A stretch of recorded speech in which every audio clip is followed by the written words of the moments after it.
Hello. Yes, I should explain the title here.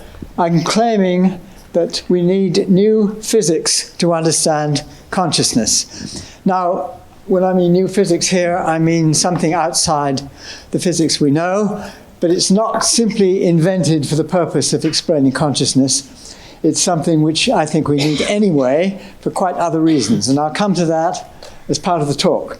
First of all, there are various views about what's consciousness, what is the basis of consciousness, and the current view is it's basically, well, the brain operates according to a computer. Many people believe this, and computers are, when they get powerful enough, will do the same things that brains do, and if brains make us conscious, then these computers will be conscious, and therefore computation itself is what provides consciousness. That's quite a common view these days.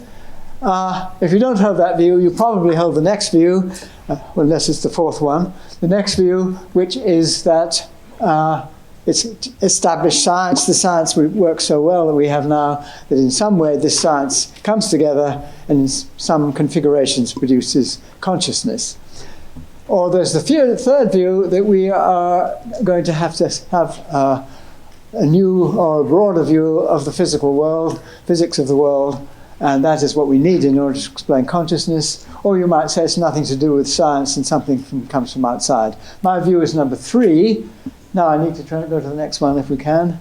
There are many aspects of consciousness which I don't want to talk about, which most people do talk about, things like, pain or love or perception of the color green or all sorts of things like that. I'm only concentrating on one thing, which is the concept of understanding. And the reason I'm doing this is not that I think it's more important than the others, or maybe it is, but that it's the only thing I can say anything definitive about. And I claim it is definitive, although other people may disagree with this. I'm going to point to 3 words here: understanding, and here we have awareness, and there we have intelligence. In normal usage of the word intelligence, you would have to say an object could only be considered intelligent if it does have this quality of understanding. And if an object is not aware of anything, you wouldn't normally say it has understanding. That's just normal usage of words. And I'm going to say, therefore, that understanding is crucial to both of these things. Can we have the next slide? Some while ago, I constructed this chess position, which to some extent indicates the difference between understanding and simply computation. Now, this position is meant to, well, you see that first of all, I should explain that it's a legal position, even though there are 3 black bishops on the same color, and that's legal because, in fact, 2 pawns were bishops instead of queened.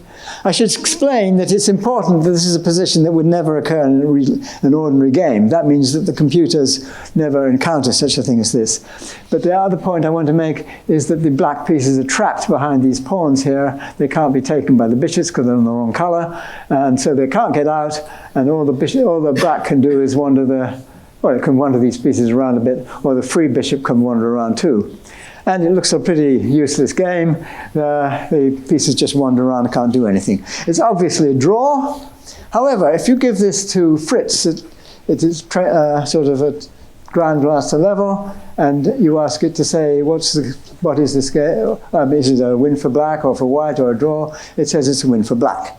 Now, I suppose, I have no idea how these things are programmed, but I imagine what it does is it tries all sorts of moves, one after the other, randomly, all possible combinations. Up to a certain point, it has to run out, and then judges whether the position is improved or got worse or something. And how does it do that? Well, I suppose it gives a value to each piece, and it concludes that black has a tremendous advantage.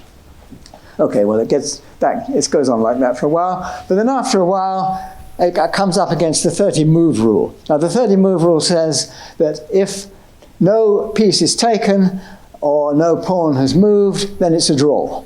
And so presumably this program considers that, well, since it's supposed to be a win for black, a draw is a disaster. So it does something desperate to avoid this draw, and it's useful to keep the king in the round about the corner that it is.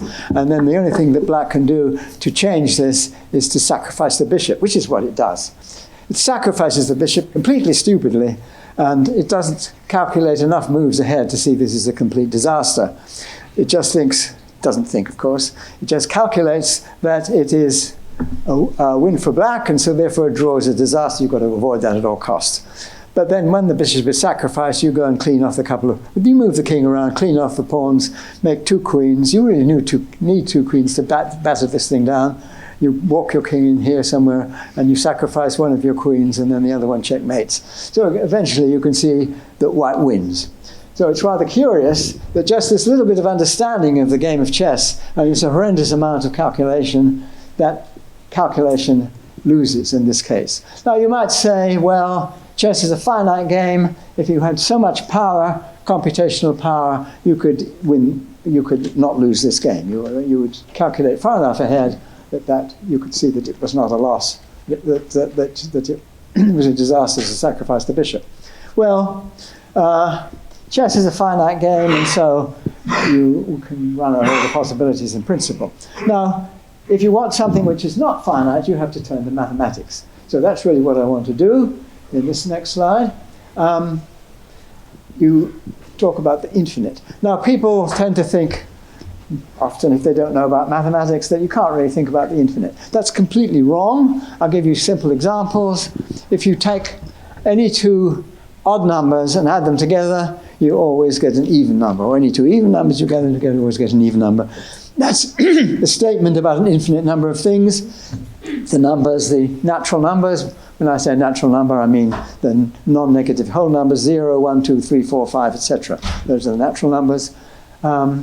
This is a statement about all natural numbers which you can understand. The fact that it's infinite isn't a constraint against that. Let's have the next picture, can we? This is just to illustrate basically what a computer is like according to Turing, although it's a kind of cartoon, which is a bit absurd. It's really just to show that the device which does the computation is relatively small and finite, whereas the storage, the potential storage, has to be potentially infinite. I mean, it never is actually infinite, but this is just to illustrate that you can do arbitrarily long calculations backwards and forwards with these trucks. It's an absurd picture. It's meant to be absurd, but it gives gives you the picture of the actual machine itself is finite, even though you may have to call upon an unlimited storage. Can I have the next picture? Now, one of the ways that we learn at school to talk about the infinite is this thing called induction. Now, as I say, the natural numbers are these things, 0, 1, 2, 3, 4, etc. And suppose you have a proposition which depends upon a natural number. I say P of n. It's a different proposition for each natural number, and that's an infinite number of things.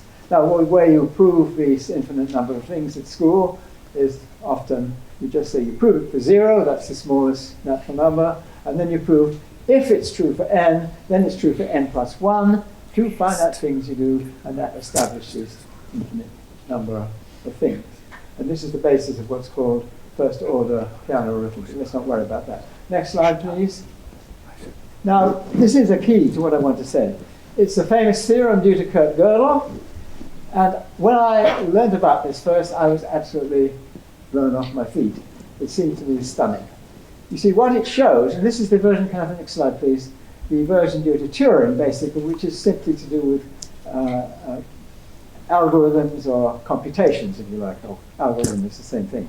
Now, this is to do with proving propositions, and suppose you have a machine which proves propositions using a certain algorithm, and the algorithm is R. Now, the thing is, you have one of these statements about natural numbers, and you feed that thing into your algorithm, and then it chugs away, applying the rules of R, and maybe it comes up with the answer, yes, it's true, no, it's false, or it may not come up with any answer, it just goes on forever. But the point is that you want to have your algorithm such that if when it says yes, it's true, you really do believe it. This is a key point about R, is that you have to look at the construction of R and convince yourself that all the rules are things which you would agree are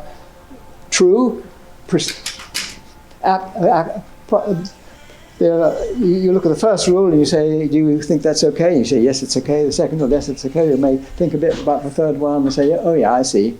It's things like that, that you trust every step of the rules, that if it comes to the end and says, yes, it's true, you believe it is true. It's a proof. It really establishes that it is true.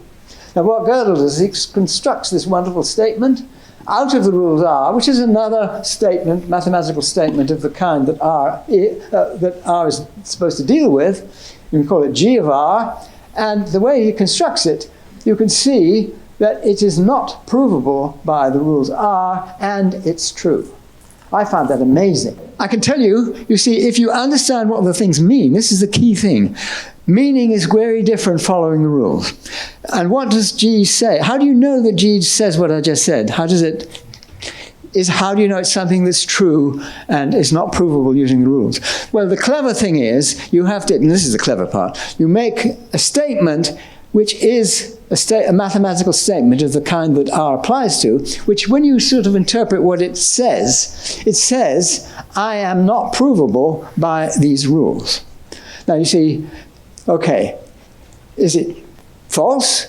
If it's false, that means it is provable, and that has to be true, because you believe all the things that are established are true.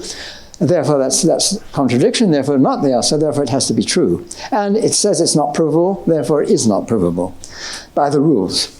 However, you've established it true by means of knowing what the rules mean, and that's a key thing. You're not just following the rules, you know what they mean. And you know that the meaning of the rules is such as to give you only true statements.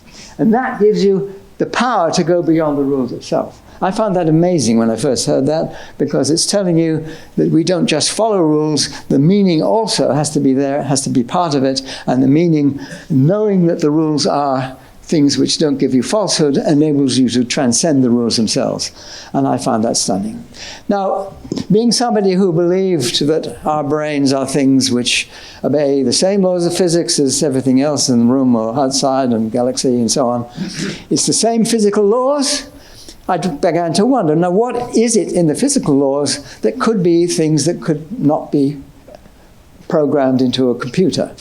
Well, then other courses I went to was one by Bondi about general relativity, and I came to believe that general relativity is something you could put on a computer. There's an issue about approximations and so on, and because the theory depends on continuous parameters rather than discrete, and there is an issue there, but I didn't think that was the real point.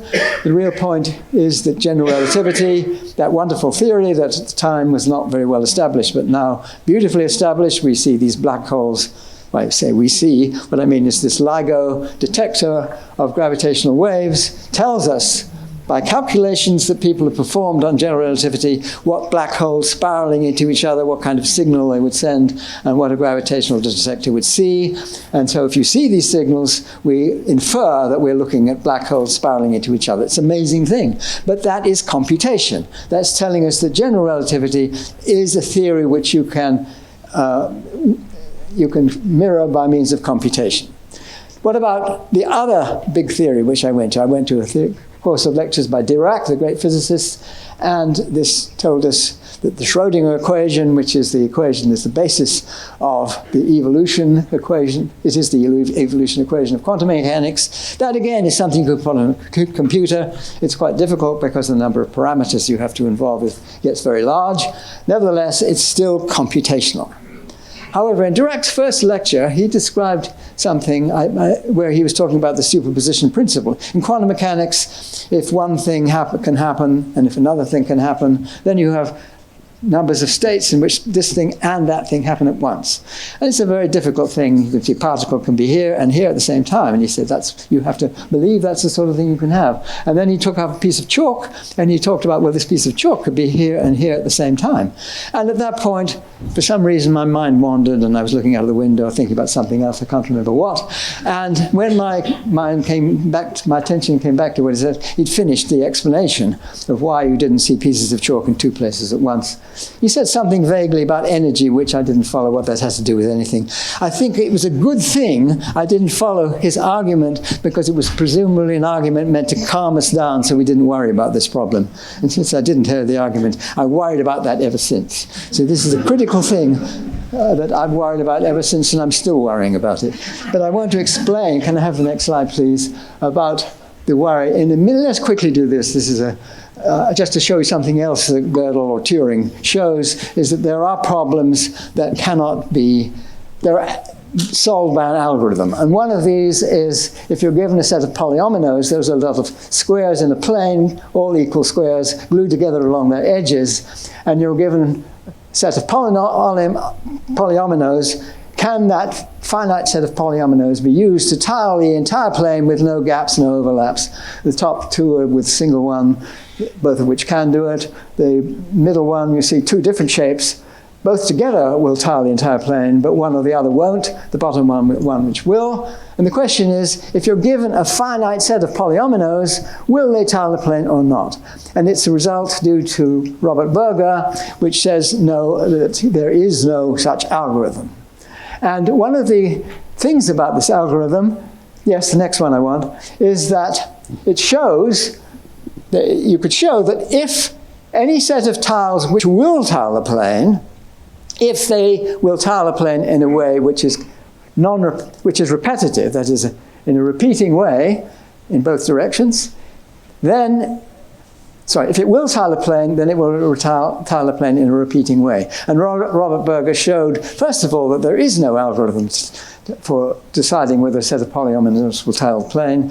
And secondly, as a consequence of that, there must be tilings which only tile the plane in a non-repeating way. And this is a set of three which I produced on the basis of an idea due to Robert Ammann.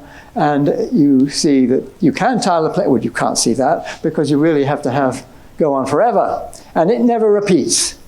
If in fact, it's an interesting example. If you gave a computer the problem of trying to tile the plane with these three shapes, and it just did it by trying this way, that way, all different possibilities, I rather doubt that it would be able to tile the entire floor here with tiles of that size with any computer that exists today. I'm not sure if that's true.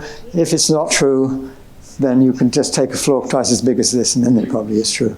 So I think it's very unlikely that just try and error you would get this tiling to tile the plane. It's not so easy. It never repeats.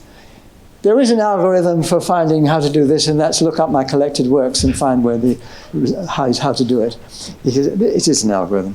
Anyway, let me continue to the next one. This is just another example. I quite like this. I made it up later. You just have these three shapes: a square, a regular hexagon, and a regular 12-sided figure. And you have to match them so that the lines match. And you have to have one dodecagon. That's the only rule you have. You have to have one of those. And the only way you can fill the plane with these shapes is in a way, next one please, like this. That's the lines on it. Never repeats. This was drawn out by a computer, but under the instructions of how this is supposed to tile were given to the computer, not try one after the other. It never repeats. You can sort of see bits which repeat, but they're always different as you go out bigger regions. I drew this out a little bit, and I didn't know what it would look like, and a colleague of mine programmed. It's the program you can do once you know what the rules are. It's just if you try it, just trial and error, that's not the way to do it. I don't think a computer could get this far, probably, just trial and error. I don't know, interesting question. I'd like somebody to try it to see. Anyway, next one. I think I'll give you this. It's rather a nice example. I have to run through it rather quickly, because there's not much time. This is a theorem proved in 1945 by a man called Goodstein, and it's a nice example because I can explain it to people without much knowledge of mathematics. Yes, thank you. Without much knowledge of mathematics. And what is it? Well, it starts with just sort of, next slide please. You can write, and let's try it with an example of 1077, but the statement applies to any natural number whatsoever. 1077, just as an example. Let's represent that first in binary, which means writing it as a sum of powers of, no, you were going too fast, powers of 2, which are different. And the usual thing is noughts and ones. The ones represent the powers of 2 which are there, the noughts with the powers of 2 which are not there. So that's what the binary representation is. Okay, now I want to represent the exponents this way too. So you see that you've got a number up at the top which needs to be represented binary, which I've done. And then you're still not finished because there's a 3 up there. Let's do the next line. Here we go. And now this represents the number where you may have to go up as enormous tower before you get to the end, but nevertheless, it always runs out.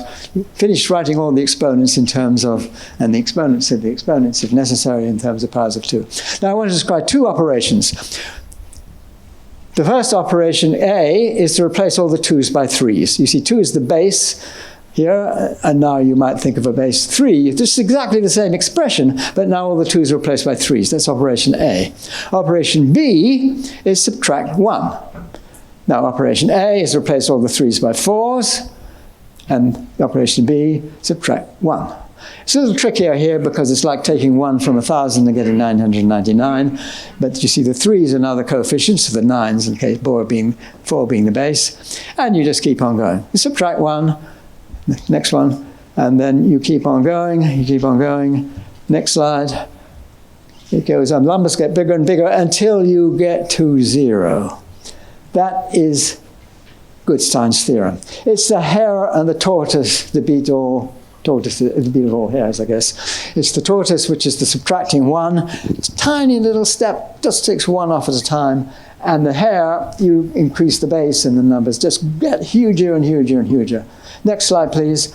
It was proved by Paris and Kirby that this is a Gödel theorem. That is to say, that Goodstein's theorem cannot be proved by ordinary induction. And it's rather you've jumped ahead too fast. It's rather remarkable that you can prove that this thing goes to 0, but you can't do it by ordinary mathematical induction. You can do it by a thing called transfinite induction, if you know about that. These splodges represent the transfinite number omega, and that is the proof, which I think Goodstein meant. But it's an example of a Gödel theorem, which shows you have to go beyond to a different step of mathematics. It's quite interesting that even if you started with the number 4, if you try it with 3, it goes up and comes down rapidly. If you try the number 4, I don't recommend you programming it on any computer whatsoever, not even the most powerful computer in the world. No chance. With 4, if you just follow the steps, you'd never get there. If you did it with a piece of paper and pencil and think a bit, you could probably see why it comes down again. It doesn't come down again for an awful long time. Okay, next slide, please.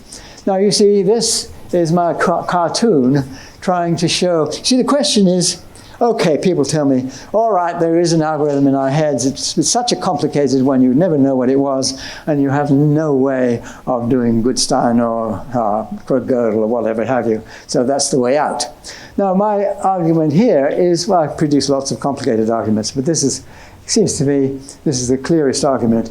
You can say, well, what was the quality that enabled people to be able to understand things like infinity and Goodstein's theorem and goodness knows what, all those things? Well, natural selection, presumably. And natural selection, I'm trying to argue in this picture. In fact, we could have the next slide just to show you. Natural selection was not there to produce mathematicians. That's the argument, you see. The mathematician is about to be eaten by the saber-toothed tiger, and the picture is trying to show there's not much of a selective advantage. Perhaps it's negative, I suspect, being a mathematician. However, the cousins of this fellow, such as domesticating animals and building shelters and growing crops and all this sort of thing and building mammoth traps over here. All these things were done by developing the notion of understanding to a deep level, not to do with mathematics. That's nothing. It's a sort of offshoot of it. It's not what the quality of understanding was selected for in natural selection. But it happens to have this advantage that it enables us to do sophisticated mathematics. Let's go to the next picture, please. Now, here's the question you see that I raise. Where does this sort of non-computability come in? And I say mathematical understanding. Well, the slide before was just to show it's not just that. Human understanding generally. Well, that seems to be a big thing, but I don't think that understanding is the only quality certainly not the only quality for which consciousness is used. It's certainly one of them, as I argued earlier. Nevertheless, I'm not going to draw a line between understanding and other qualities of consciousness. So I'll put the line maybe here. or well, here I guess it is, what about animals? I don't think the difference between humans and animals is that great that animals don't have it. You can see many examples where animals seem to show understanding. I think that quality is there. Certainly, people who own dogs are quite convinced that their dogs are conscious. I'm quite prepared to believe that's true, and so I don't think that's the place to draw the line. So where is the line? Well, I don't think it's to do with life and non-life. The question is, well, the argument I'm trying to make is it's something in physics. Now, as I said before, when I was like, can I go to the next slide, please, with the argument about Dirac and his piece of chalk, is that it's something to do with why you don't get macroscopic superpositions in quantum mechanics. You can have particles or atoms or quite complicated structures, these things called buckyballs, in two places at the same time, and their experiments will show that that's what happens. What about big things? And how big do they have to get before you can't make these superpositions? Most people who think about quantum mechanics and don't want to change anything believe, well, let me just say what this mermaid is doing. You see, the mermaid, I drew this picture before a lecture I gave in Odense in Denmark. I'd been asked to give a talk in honor of Hans Christian Andersen, and I wondered a little bit why they were asking me to talk about fairy tales or something. I was a little bit worried. Scientists being asked to talk about fairy tales. But then, of course, I remembered that I'd written a book called The Emperor's New Mind, and the title was based on, or was a play on the story, or the title of the story by Hans Christian Andersen, The Emperor's New Clothes. And so I had to think about another one of the Hans Christian Andersen stories, and I thought about The Little Mermaid. Well, I'll tell you in a moment why, but I did hazard a little joke in the story. See, the mermaid at the end of the story is lying, and when the sun comes up, the first photon, the first ray of light, which comes and hits the mermaid, and she dies. So I thought, well, I'll elaborate on that a little bit, and I put a half-silvered mirror as the first photon from the sun comes along, and it's split in two, and so one of it hits the mermaid and kills her, and the other one goes out into space, and this is my Schrodinger's mermaid. But anyway, if you know about Schrodinger's cat, you know that that's a play on that idea. But anyway, that's not really what I was using this for. Can I have the next slide, please? You see, the top part is supposed to represent the classical world. Can we go back a bit, in fact? Here, the top part is the classical world. The bottom part is meant to represent the quantum world. And the quantum world, you'll find there's a thing called entanglements. And nothing is ever really separate from other things. You get these entanglements, and it's like all the seaweed down there, tangling everything up. So I had this. Next slide, please. The quantum world is represented by the bottom part, and the classical world at the top part. And what's the mermaid doing? Next slide, please. Well, she represents the collapse of the wave function, or what happens with a measurement. You see, the way we understand quantum mechanics is we take the Schrodinger equation, and this is an equation like, say, general relativity or Newtonian mechanics or something, where your state evolves in a continuous deterministic differential. You've solved differential equation, that's what it is. And that tells you how the world evolves in this smooth way. Now, that's true of the top. That's the if you like, the Newtonian world, or the world of general relativity, classical world. The bottom, it's true also because this is the world of quantum mechanics. That's the Schrodinger equation. But the mermaid is this mysterious thing, which really why Dirac's piece of chalk wasn't in two places at once. And it's somehow too big to be in two places at once. Why? Well, the argument is that people normally use is when you make a measurement in quantum mechanics. And it's somehow you make a measurement and the quantum state makes something classical. And the sort of example people have is a Geiger counter. A quantum particle enters the Geiger counter and it clicks. And that means it either clicks or doesn't click, and whether it clicks or not comes about from the evolution of the state, and this tells you probabilities of whether it's going to click or not. And that's a very funny thing because it's not a deterministic evolution following an equation. It's something quite different. It does one thing or it does the other thing, and all you've got is probabilities of which it does. And that doesn't come from the evolution equation. It doesn't come from the Schrodinger equation. it doesn't really come from the theory at all if you say, consider that your Geiger counter is a quantum thing, just like everything else is made out of matter, just the same as everything else. So why is it supposed to behave classically and either clicks or doesn't click? No, it should behave like, okay, the particle enters it and doesn't enter it at the same time, so it clicks and it doesn't click at the same time. And you're still in the quantum world, and the mermaid hasn't done her job. But that's not what happens. What happens with the Geiger counter is it either clicks or it doesn't click. So something happens which is not following the equation. And many people have all sorts of different ways of thinking about it, and they think it's when your conscious being looks at the state and then goes one or the other. I don't believe that at all. I believe that it's something the other way around. So can I have the next slide, please? Now, to try and explain that, let me say where I think the difference is between following the Schrödinger equation and not following it. When do you have to do the other thing, which is the collapse of the wave function, the reduction of the state, as it's called, where the state jumps from one thing to another. It doesn't simply follow the continuous Schrödinger equation when you make a measurement. It jumps from one thing to another. And that's really strange. Now, there are many people's theories which go beyond quantum mechanics. There's a whole industry of different kinds of ideas of how you extend quantum mechanics in one way or another. Now, I have a slightly different view on this, which is not to try and invent a completely new theory, which extends quantum mechanics for one thing or another, but to take the two most important theories of physics developed in the 20th century, both major revolutions, one of them indeed quantum mechanics, the other was Einstein's general theory of relativity. The basic principle underlying Einstein's theory is the principle of equivalence. And here I have an imagined Galileo dropping a big rock and a little rock from the Leaning Tower of Pisa.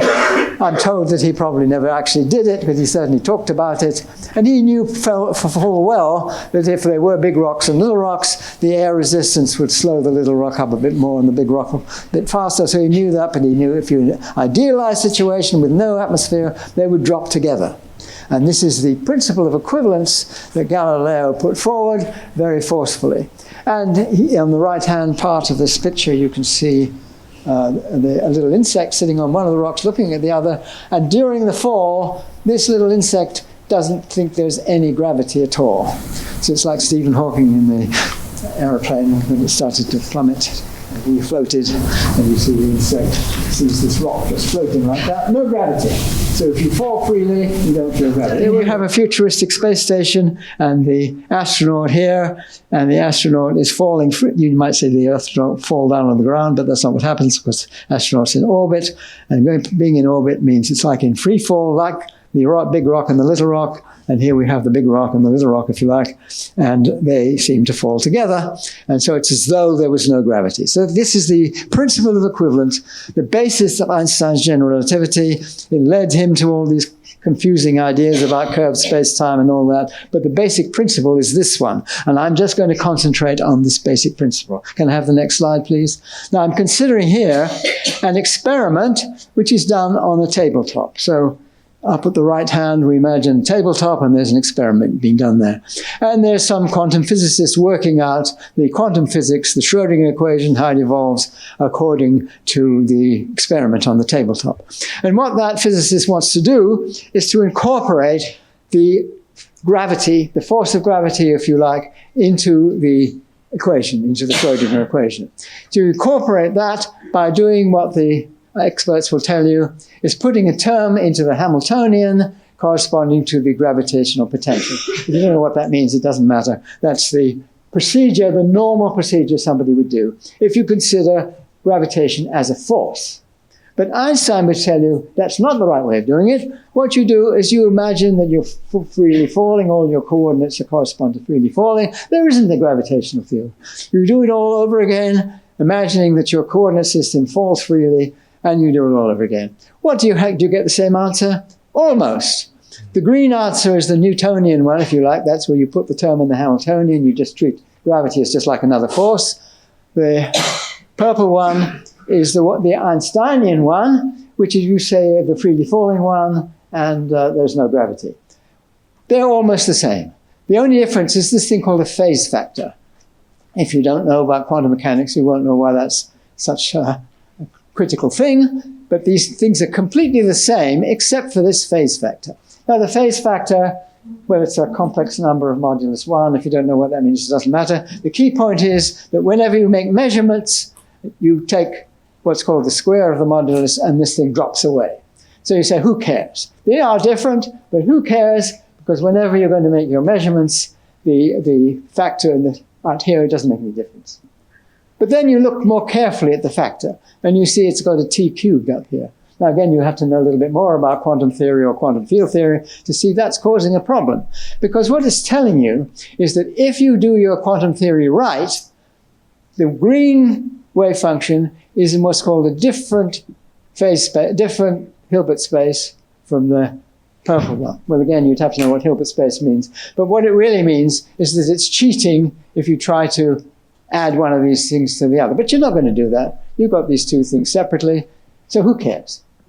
Okay, you could say who cares, fine, if it's just this experiment. But now I'm going to change the experiment. I'm going to have, in the middle of this, I'm going to have an object, say this object here, which I've drawn as a sort of sphere, and that object is being put into a superposition, like Dirac's chalk, into this place and this place at the same time. Now, this means, and I'm going to imagine your little insect sitting up here, trying to do quantum mechanics. It's a little hard for an insect probably, but never mind. The insect is trying to do quantum mechanics, and the insect considers that it's getting rid of this gravitational field by falling freely in it, but it's in a superposition of that one, and it can't be freely falling in both of them. But the more serious point is that they're in these two different Hilbert spaces. They're two different vacuums, another way of saying it. And you can't add the states together if they're in two different vacuums. So you're stuck. If you want to use the Einstein perspective, you are genuinely stuck. What do? Well, if you're stuck, you cheat. So that's what I do, is I cheat. I say, okay, it's cheating to put them into the same Hilbert space, but let's try and do it anyway, and keep track of the size of the cheat. So that's what I do. I keep track of the size of the cheat, and I integrate the cheat over the whole space, and I come with an answer, and I say the cheat is a measure of the uncertainty. It comes out as a sort of energy. It's a thing like EG, that's an energy. It's a measure of uncertainty in the actual energy of the system as a whole. So there's some not quite certain element to the total energy of the system. So that's what I come to. And then I use a thing called the Heisenberg time energy principle. Now, this uncertainty principle. Now, that tells you, the usual way around is you have say an atom which is unstable, it decays into this or it decays into this. And that atom has, because of the lifetime, it decays after a certain average lifetime, and that average lifetime is reciprocally related to an energy uncertainty in the nucleus. So I'm using that the other way around. I'm saying if you have an energy uncertainty, then that's reciprocally related to a lifetime.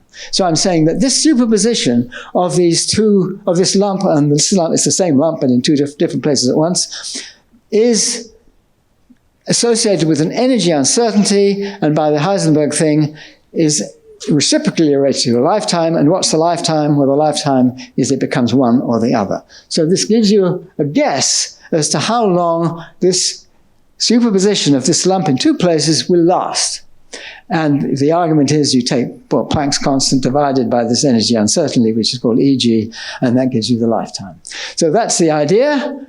You can actually say what it means. And the easiest way to describe it for simple situations is you imagine that the lump was, that there were two lumps in that place of this one, and then you move one of them away from the other and take only into consideration the gravitational force. Of course, there may be all sorts of other forces, but ignore all those. Just the gravitational attraction between the two and how much energy it would cost you to separate them, and that is EG.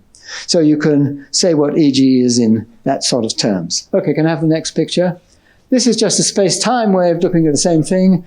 Now you see, I haven't said this before, but Einstein's theory says that mass deforms space-time. So we've got time going this way and space going that way. Space-time is four-dimensional. You put time together with space, 3 dimensions of space going this way, the time dimension going that way. And the fact that you've got a lump of material warps the space. That's what Einstein tells us, that the space gets warped. And then as the lump becomes put into two places at once, you have to have two space-times in two places at once. And the argument is that when the separation reaches 1 unit in what are called Planck units, they're very strange units to use in ordinary physics. The Planck length is 10 to the minus 33 centimeters. That is 1 over a number with 33 digits.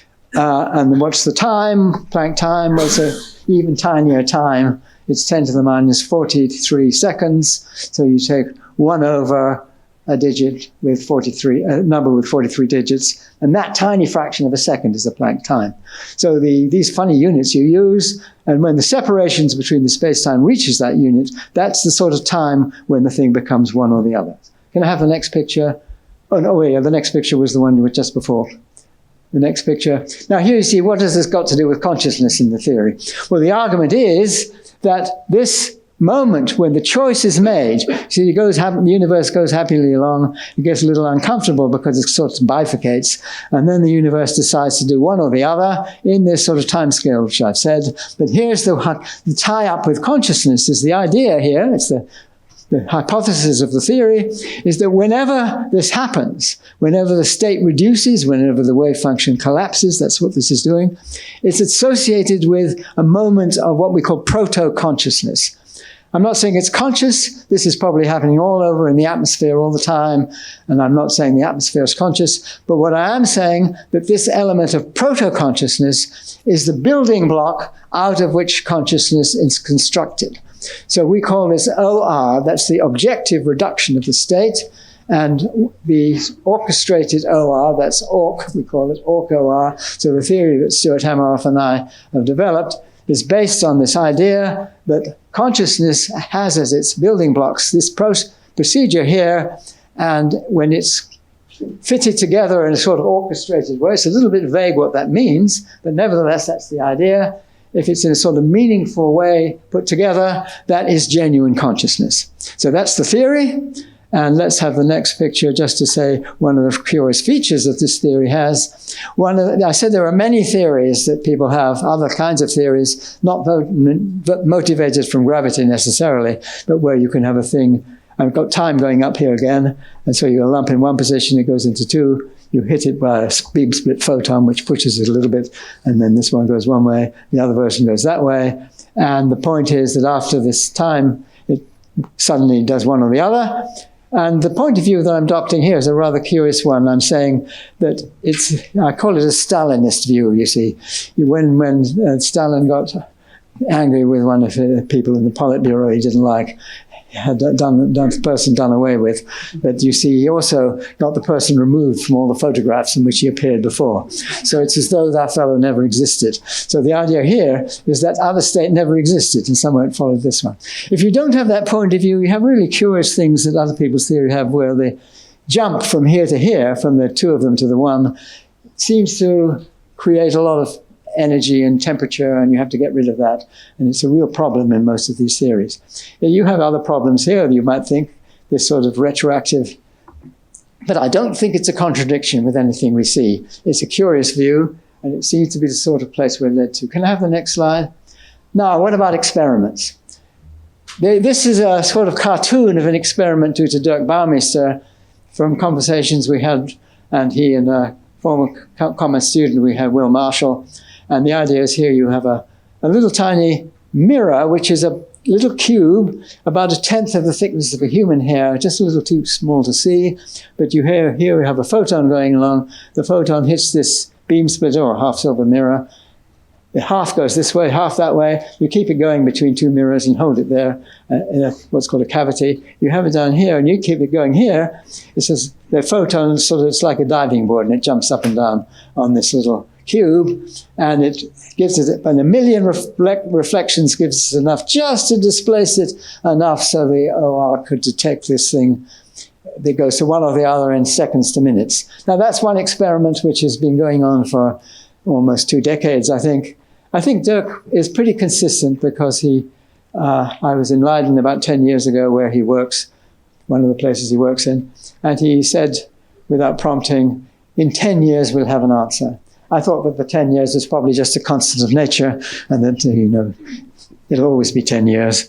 But when I saw him again 2 years later in another conference, he said, in 7 or 8 years, we'll have an answer. Wow, I thought that's consistent. I was at another conference just this last year in Marseille, and he said in 2 or 3 years, he expects to have an answer. So I thought it was pretty good. It may have dropped a year, but that's not bad. So maybe he will see in about 3 years if this thing I'm saying is true or not. There's another body of experiments which could get there faster if they get funding. This is an experiment the idea is due to Yvette Fuentes, who works with these things called Bose-Einstein condensates, which are sort of macroscopic quantum things. They're pretty small, but they're macroscopic, and they're single quantum states. And you can split them into two, and it seemed very promising for various reasons. In a way, see, one of the problems with this experiment, you have to keep it very, very cold. And with the Bose-Einstein condensates, you only have to keep it cold, and that's a lot easier. But so it's possible that those experiments will get there even before this. I don't know. It would be intriguing to know. Anyway, within the next 2 or 3 years, we may well see an answer to this question. Can I have the next slide? Well, let's have the one after that. I won't get into that. This is just the connection with Stuart, because he told me about microtubules and showed my ignorance of not knowing about these structures. This is meant to be a picture of one, and they inhabit the synapses and all sorts of other places. And it may well be, I was very attracted by this idea because they're tubes and they're symmetrical and all sorts of features which seem to be promising for possibly having large-scale quantum states which could hold the quantum coherence for long enough that the reduction of the state is something you make use of. And that's really the idea that we have. Next slide quickly, and that's it. That's just a picture of a little bit more of the brain with loads and loads of microtubules. You need them all acting in some sort of concert in order to have a big enough effect that you can have this orchestrated reduction actually taking place. Thank you very much.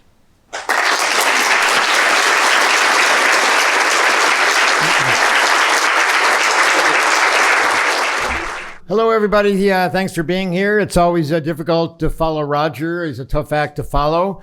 I'm going to speak about the neurobiology of the Orch OR theory that he mentioned. And what you see behind the picture is a neuron with stained by immunofluorescence to show the cytoskeleton on the surfaces with a black border. That's the membrane. You can see the nucleus in blue. And then the yellow is immunofluorescence staining for tubulin, the component of microtubules, and red is actin. So the neuron is not a bag of water. In fact, it's highly structured internally with the cytoskeleton, including microtubules. Now, modern science, neuroscience, AI, and so generally think of the brain as a neuronal synaptic computer. So on the left, you see a bunch of neurons interconnected by synapses. On the right, you see a computer matrix with nodes. And this is generally how the brain is thought of. And it's all based on the Hodgkin-Huxley integrate and fire neuron, discovered or described in the 1950s by Hodgkin-Huxley. And here you see the cell body and dendrites, which receive inputs from synapses and convey information signals by the surface membrane, by ion channels pouring in and out of the membrane, conveying a signal up to a threshold.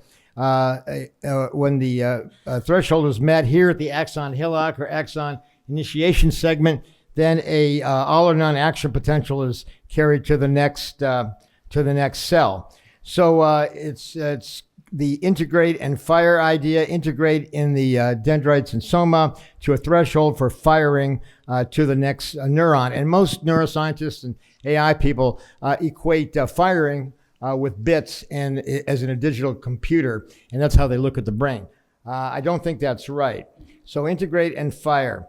Now, Hodgkin-Huxley predicted by Hodgkin-Huxley would be shown on the left, where you have integration here with a fairly narrow threshold. When it's met, there's a spiking, and the spiking is at an angle, and I'll explain that in a second. So you see you have narrow temporal and voltage threshold, And the idea is that the ion channels open sequentially, which is why you have the slope. This is the predicted Hodgkin-Huxley integrate and fire behavior.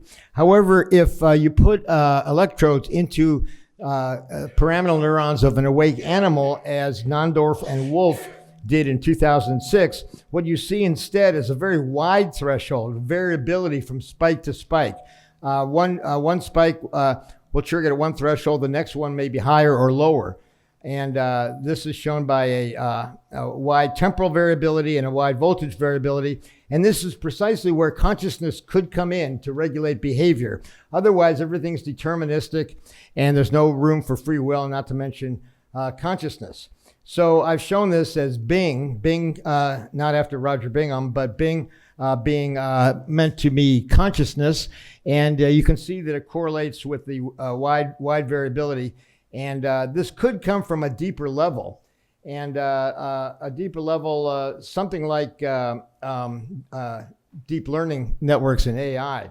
And but a deeper level in the neuron, where might that be? Well, it could be coming from the microtubules in the dendrites, which, as you see here, are uniquely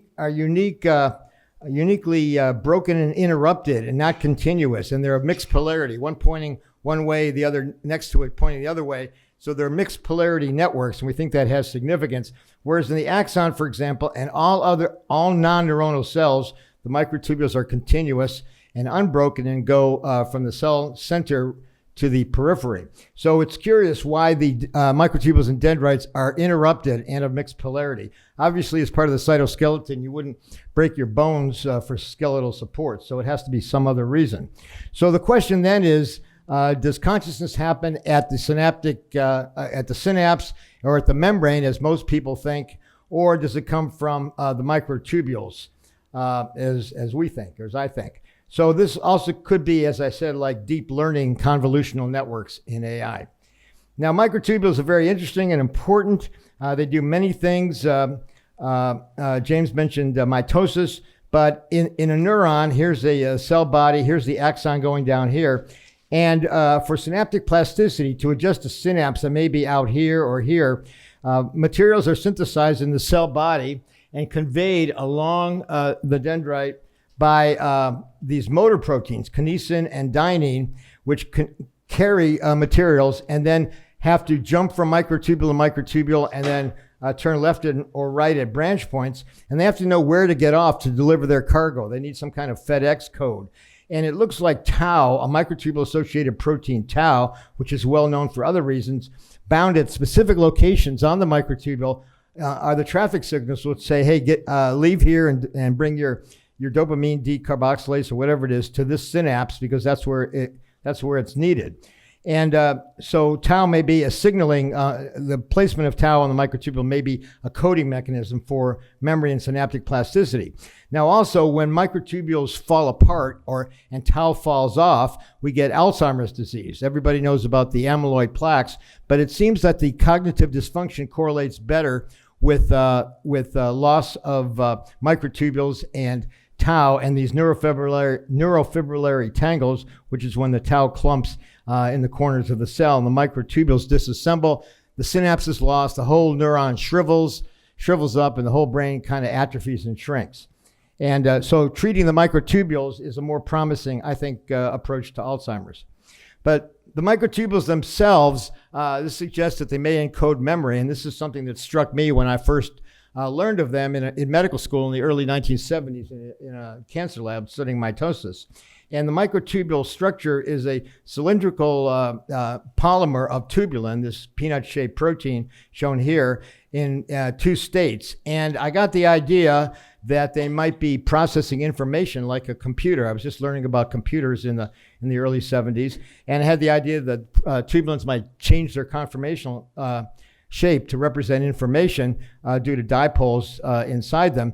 And working with physicists and engineers, I did some studies comparing them to, for example, the game of life, a cellular automaton game shown here. Well, a very simple game on a grid, and applied on a orthogonal grid, and applied them to the hexagonal cylindrical lattice of microtubules, and showed that they could indeed process information and are pretty good at it with interesting properties because of the cylindrical wraparound. And so I published a number of papers in the 80s and early 90s, and subsequently about classical information processing and microtubules. You can see a sequence here of one of our models of information moving through them. And then in the subsequent to teaming up with Roger, a bunch of several papers from the mid-90s about quantum computing in microtubules. So one thing that this would do is increase the capacity of information processing in the brain tremendously. For example, the standard AI singularity approach, 100 billion neurons, 1,000 synapses per neuron, about 100 hertz, 10 to the 16th operations per second per brain. Kurzweil said many times, give us a computer with 10 to the 16th ops per second, and we'll have brain equivalence and therefore consciousness. Well, it hasn't happened. And it would be much more difficult, of course, if you consider the microtubule computation, where one tubulin state equals 1 bit, where you have 100 billion neurons, a billion tubulins per neuron at about 10 to the 7th hertz, 10 megahertz, because that's the frequency of one of the frequencies of oscillation of tubulins, microtubules. This gives 10 to the 16th operations per second per neuron, the equivalent of the whole brain at the neuron level, and 10 to the 27th operations per second per brain. But it didn't explain consciousness. It's just more computation. As somebody confronted me when I was being obnoxious in an AI meeting and saying, you guys are, missing the target.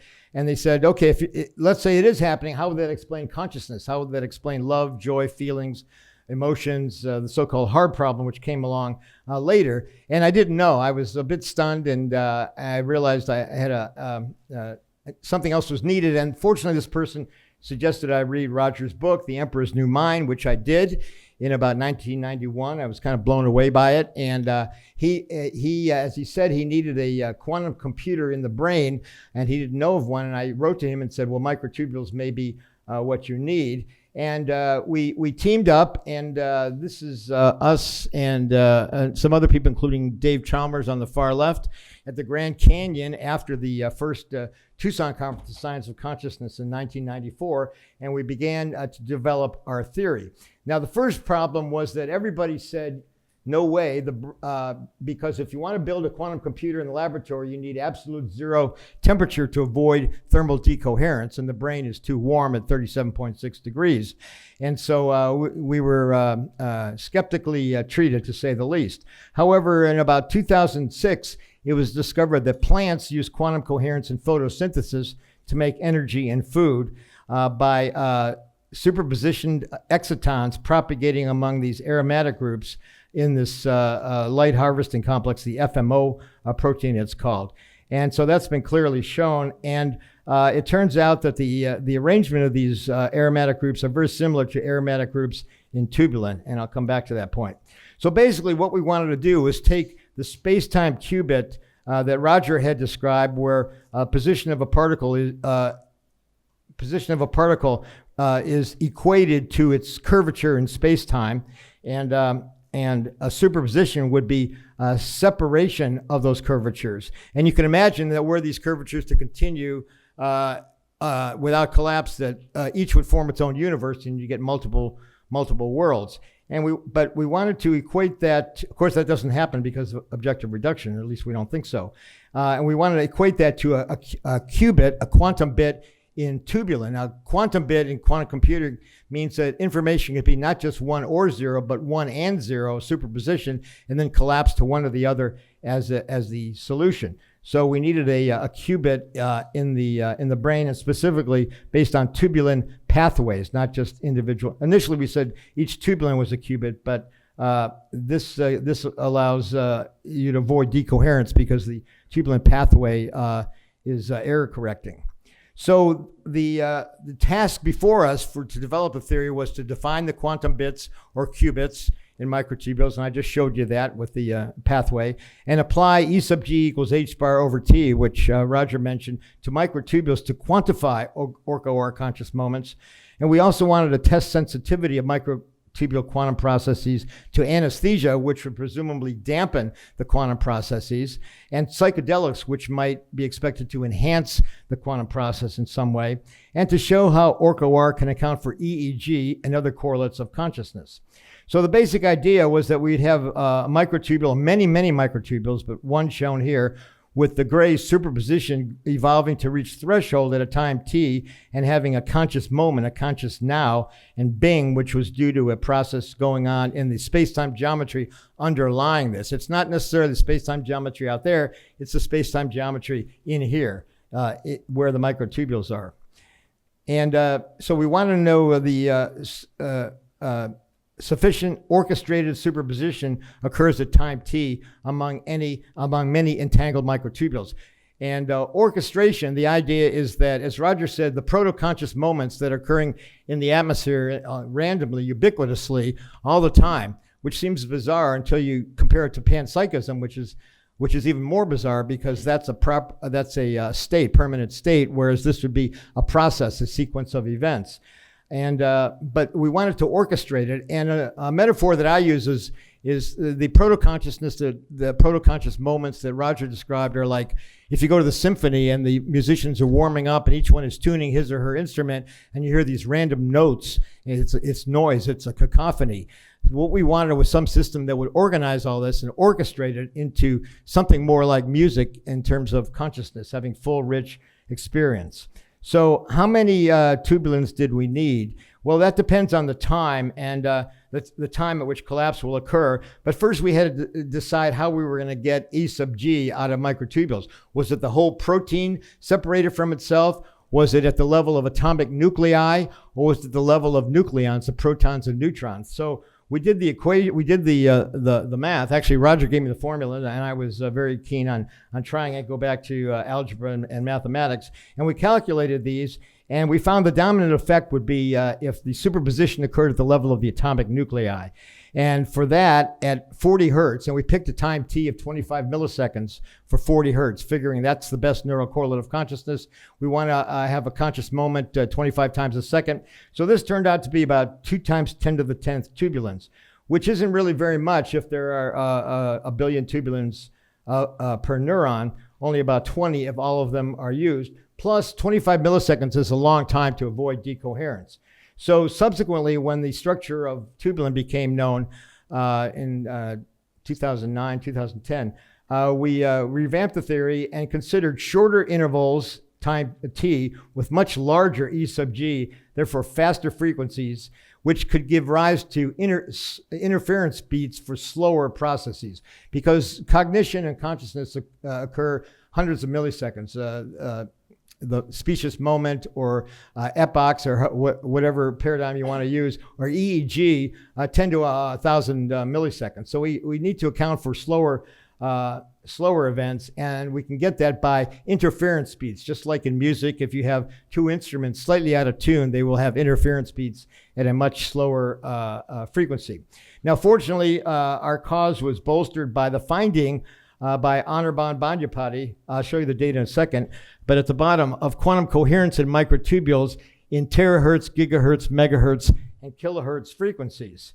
So Anirban looked at microtubules with nanotechnology and quantum, looking for quantum resonances at the level of neurons with these nanoprobes at the level of an individual microtubule and at the level of tubulins, and found, and he would sweep the frequency, stimulate with AC, alternating current, and sweep the frequency and then measure conductance. And he found that at certain specific frequencies, the microtubule became highly conductive.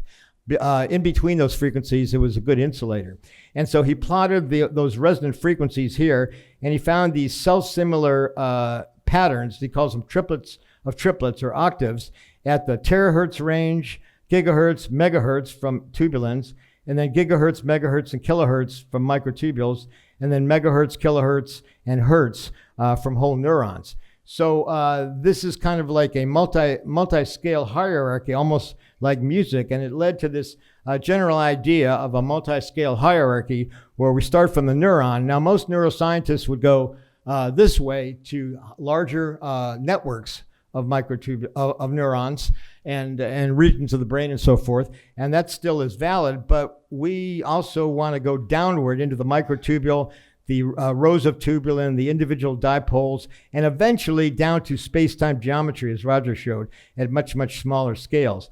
And here are the cell-similar patterns seen at terahertz, gigahertz, megahertz, kilohertz, and hertz. And anesthesia seems to work here in the terahertz range. And I'll come back to that point. So we wanted to test sensitivity of microtubule quantum processes to anesthesia and also psychedelics, and also show how Orch OR can account for EEG. So the easiest way, in my opinion, to test for a model of consciousness is how does it respond to anesthesia? And during the 19th century, a group of gases were discovered which, when inhaled at low concentrations, caused euphoria. So these are ether frolics, guys sniffing ether and getting high and giddy and dancing around. And also laughing gas, nitrous oxide, was very popular. And but when you go to a higher concentration, these are low concentrations, higher concentrations, these rendered humans and animals unresponsive and unconscious. The blank slide. Actually, there was supposed to be another slide there, but never mind.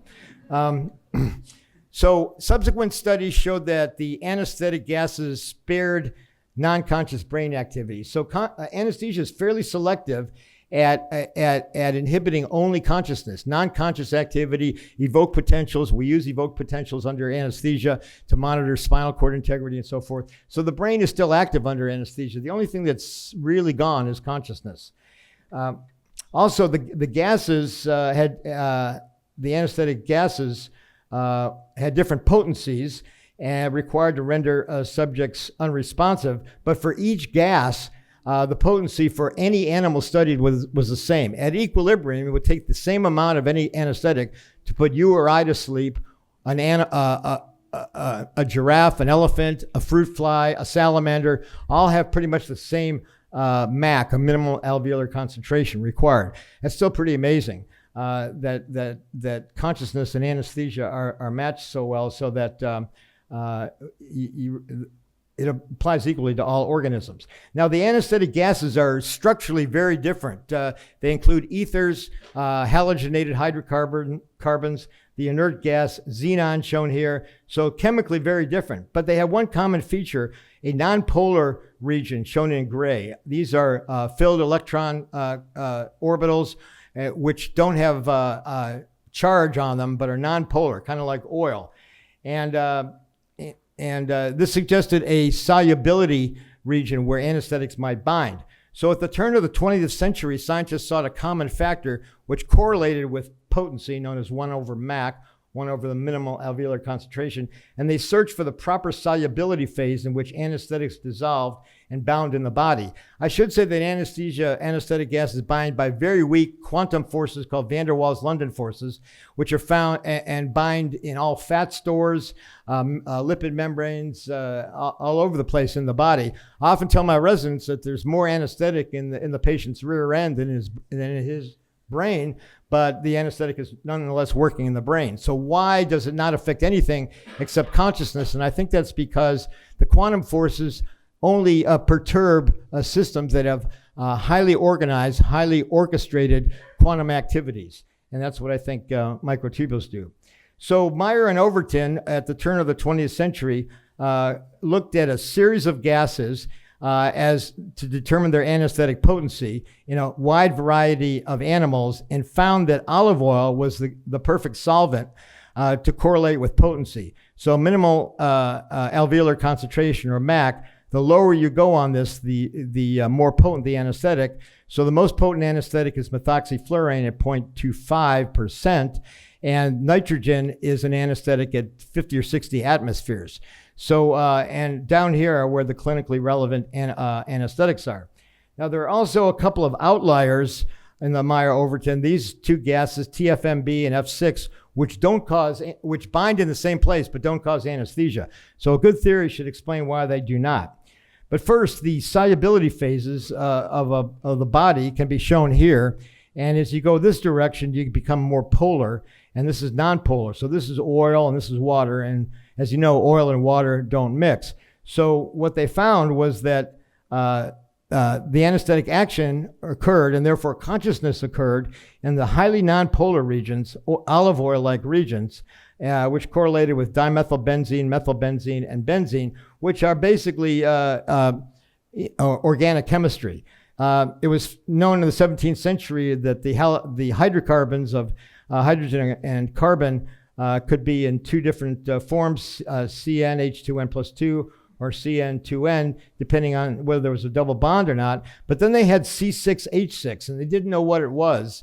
They didn't know what the structure was. And then Kekulé, a Dutch chemist, had a dream that these hydrocarbons were like snakes, and one of them swallowed its tail and it formed a ring. And this is also known as the Ouroboros. And so he got the idea. He woke up and said, benzene is a ring structure. And sure enough, he's right. These 6 carbons make this hexagon. There's 3 extra electrons, and it's often shown by this figure right here of a hexagon with 3 extra bonds. Now, what happens is that the electrons in the pi orbitals coalesce into these rings or pi cloud, electron cloud, covering the whole molecule. And this is a cloud of delocalized electrons, therefore conducive to quantum effects, including electromagnetic dipole oscillations, excitons, charge transfer, phonons, fluorescence, and so forth. So this is where quantum stuff can happen, regardless of the temperature. Now, these benzene rings or phenyl rings will attract each other by van der Waals forces, because this electron cloud dipole here repels this one, and then they oscillate at 10 to the 12th hertz. So, and then they can form quantum superposition. So this gives terahertz oscillations. And the pi resonance groups are also significant in terms of effects on consciousness, because the neurotransmitters dopamine and serotonin, the pleasure molecule and the mood molecule, as well as all the psychedelics, LSD, DMT, and psilocybin, have these very large pi resonance groups. So something's going on here with consciousness and pi resonance. So the basic idea about anesthesia is that the oscillations of some pi resonance groups in the brain go on when you're conscious, and then anesthesia comes in, and by dipole dispersion dampens the oscillations and causes loss of consciousness.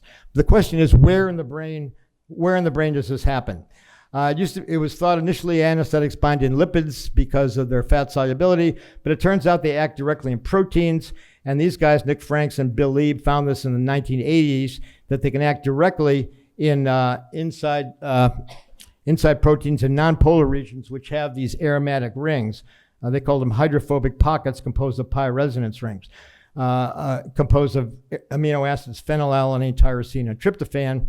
And so it was assumed that anesthetics act on membrane receptors and ion channels, but after about 20 years of study, there were no sense could be made of anesthetic effects on membrane proteins.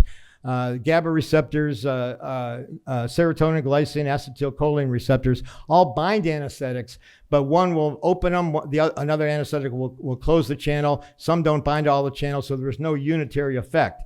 So membrane proteins, despite their obvious candidacy, since they are responsible for excitability of membranes, are not the site of action of anesthetics, it looks like. Eckenhoff's group did a number of studies looking systematically, and found, for example, 70 proteins in the neuron that binds anesthetics, about half in the membrane, half in the cytoplasm. And doing proteomics and genomics, they pointed to tubulin in microtubules as the most likely site. These other proteins also, but they're not in any signaling pathway. They also did a study on tadpoles where they used this fluorescent anesthetic, anthracene, which is only anesthetic when it gets illuminated by UV light. They gave it to these tadpoles, let them swim around, and then because tadpoles have conveniently transparent heads, they illuminate them with ultraviolet light, and they went belly up, and they were anesthetized. And when they ground up their brains, after tadpoles donated them to science, they found that the anthracene was bound to tubulin, to microtubules. So this study that I'll just touch on briefly, Travis Craddock and colleagues and myself modeled all 80. So tubulin, shown here, has 86 aromatic amino acids, tryptophan, phenylalanine, and tyrosine. And here's also the anesthetic molecules where they bind. And we simulated quantum dipole couplings among all 86 of these and found a spectrum at KT, at room temperature, a spectrum of collective dipole oscillations with a common mode peak at about 613 terahertz in the blue-green region of the spectrum. And then we added anesthetics, and all the anesthetics abolished the 613 terahertz peak and dampened all frequencies proportional to anesthetic potency. Non-anesthetic gases that I mentioned, which bind in the same place but do not cause loss of consciousness, did not alter the terahertz spectrum. So microtubule terahertz oscillations are an intraneural correlate of consciousness. So the non-anesthetics had no such effects. Why not? We looked at the polarizability of all the anesthetics and the non-anesthetics, and we found that the non-anesthetics had higher polarizability. So we think the anesthetics bind and disperse the dipoles, whereas the non-anesthetics are so highly polarizable they go along for the ride. They oscillate right along with the system. So that's our explanation for why the non-anesthetics don't have anesthetic efficacy despite being at the same place. So here's the blue-green region of the spectrum, which is produced in the tubulins. And just a couple comments here that these pi resonance rings, pi stacks, remember there's 86 of them in tubulin at a certain number of angles. And there's only two stable angles, a T-shape and a parallel displaced. And it could be that these positions correlate with qualia, with feelings. Now, this is obviously a bit of a joke, but qualia and feelings have to come from somewhere. And it could be that if there's a superposition and then of these positions, and then it collapses to a T-shape, that's a bad feeling. And if it to the parallel displaced, it's a good feeling. Speculation, obviously, but qualia have to come from somewhere. So we have 86 of these in tubulin. So maybe this is where qualia are coming from. And it might be something like 86 factorial possible feelings coming from one tubulin, and then you got a lot of them in the brain. So this is a possibility, but it would involve collapsing or objective reduction, orchestrated objective reduction to these particular configurations. So here's the general scheme again, that we have a multi-scale hierarchy, and consciousness Orch OR can occur in the terahertz or slower, and kind of move around, maybe even like music, and possibly extending down to Planck scale geometry. Finally, I want to mention that we just concluded a meeting in Tucson. Roger came over from Oxford for that. The Templeton Foundation, Templeton World Charity Foundation, has a project accelerating research on consciousness, promoting what they call adversarial collaboration between or among theories. So we were named one of the 6 major theories, and we could pick one of the other ones. And so I picked the integrated information theory of Giulio Tononi and Christoph Koch, which is probably the best known theory. They're very well-known neuroscientists. And they have this integrated information theory with this parameter called phi, which is a measure of integration and cause-effect. And so I designed a bunch of experiments that were supposed to distinguish between our theory and their theory.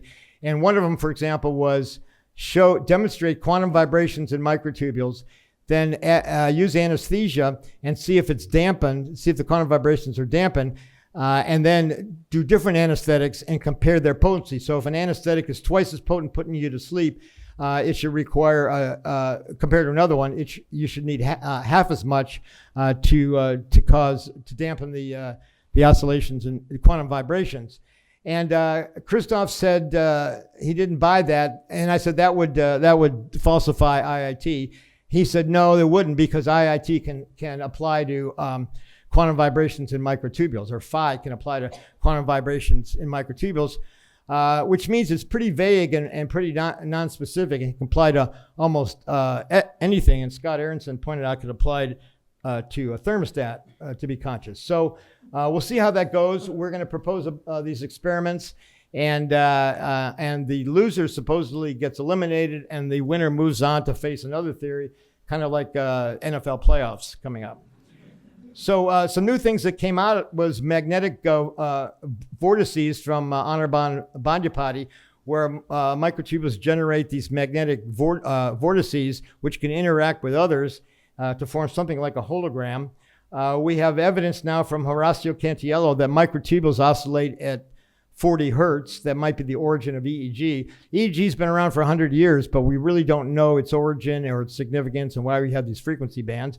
And we think it's coming as beat frequencies from microtubules inside.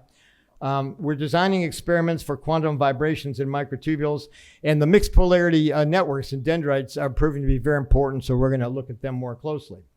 So in conclusion, quantum vibrations in microtubules support the Orch OR theory that Roger and I developed by E sub G equals H over T. They are testable and could be therapeutic targets for mental and cognitive disorders. A number of things came out in the meeting suggesting that aspects of microtubules in brain neurons correlate with various disease states, and other people are trying to use ultrasound into the brain to resonate microtubules to treat Alzheimer's and brain trauma and so forth.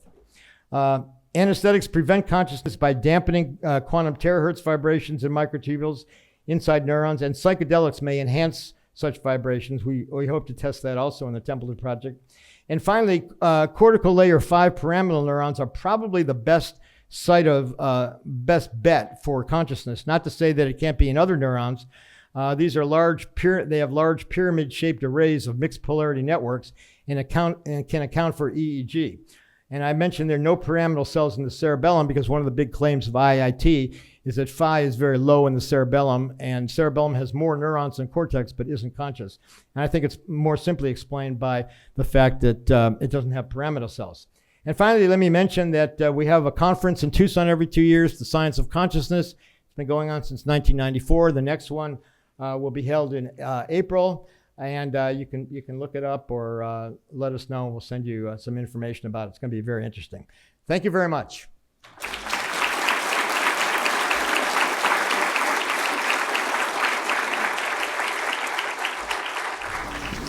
Okay, so this has gone longer than we expected. So I think what I'll do is actually cut my remarks to 0 and function as a mic bearer and see if you all got any questions. I will say one thing, which is that there's a new book out by Jolla, who's a very good scientist at NYU, and he has a table in there which lists the contemporary physicalist theories of consciousness, books that are out right now. And there are books by Michael Graziano, Endel Tulving, Mike Posner, Denny Schachter, Giulio Tononi, Jerry, of course, the old one of Jerry Edelman's, Christoph Koch's, Ned Block has got something out, Bernie Bars has got something out. So consciousness is hugely a field that's very important at this point.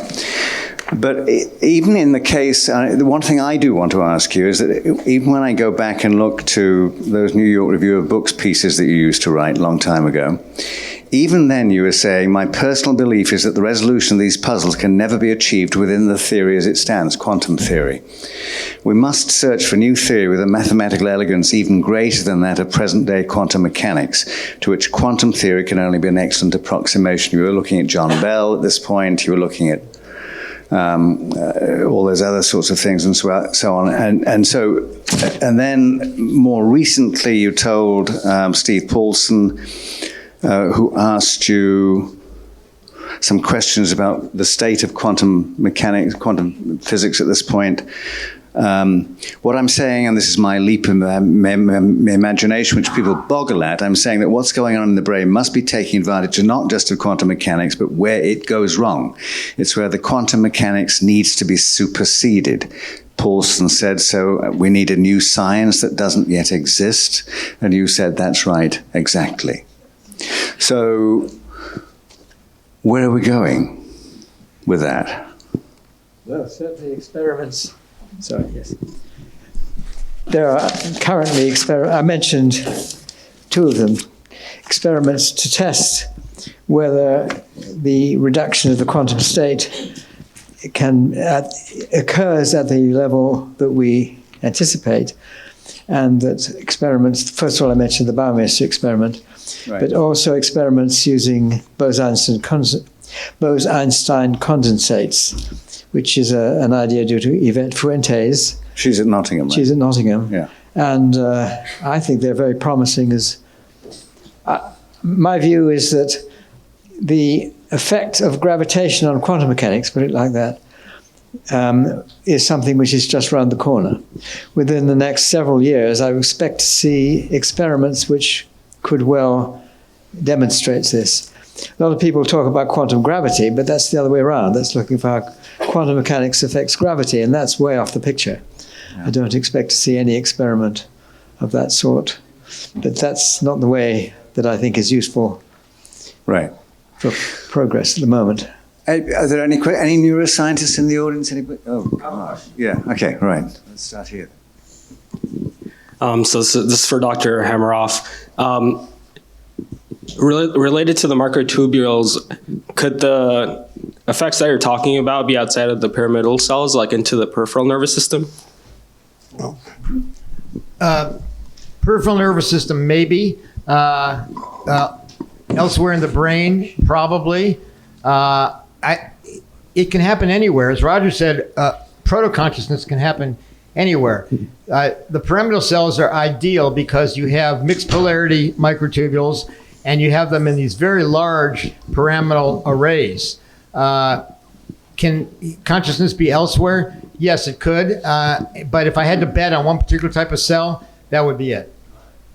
Thank you. There is a very ignored class of aromatic compounds in our, the fact that they're aromatic is often ignored in our biology, and those are the nucleotides, guanine, adenosine, cytosine, thymine, and also uracil. And people are so used to looking at them as like these little lock and keys that they forget that they have aromatic structures and very complex resonances, which are probably too complex for anybody to calculate, which I think why they get ignored. Have you done any work looking at these stacked aromatics? Just a bit. You're talking about the pi stack inside Yes. DNA. So if you go straight down, you go through all these pi aromatic rings. I actually, in a chapter I wrote in 2007, I had an appendix about quantum computing and DNA based on the pi stack. And at the Templeton meeting, which we just attended, Anita Goel, the nanobiologist from MIT and Harvard, who has been doing a lot of nanotechnology work on making these little motors that run along DNA, is very keen on quantum aspects of DNA. So that is a big area, and I'll stick to microtubules, but I think that's an area that I think life is a quantum process. Despite the fact that you can't do it at ambient temperatures. For a quantum computer, if you go into the nonpolar regions in the pi stack that you just mentioned, in the regions inside proteins, particularly microtubules, because if the pi regions of one connects to the other, you spiral around and you get a macroscopic quantum state extending the length of the microtubule. And in fact, Jack Jasinski, Travis Craddock, and I wrote a paper about the fact that what we call the quantum underground, that there are these nonpolar regions inside nucleic acids, lipids, and proteins. That's pretty much all the types of biomolecules we have. So inside all of these are regions that could be supportive of quantum and could be entangled with everything. So life may turn out to be a quantum system. Sorry? Any thoughts on that? Oh, I think I don't have anything more to say now. Hi.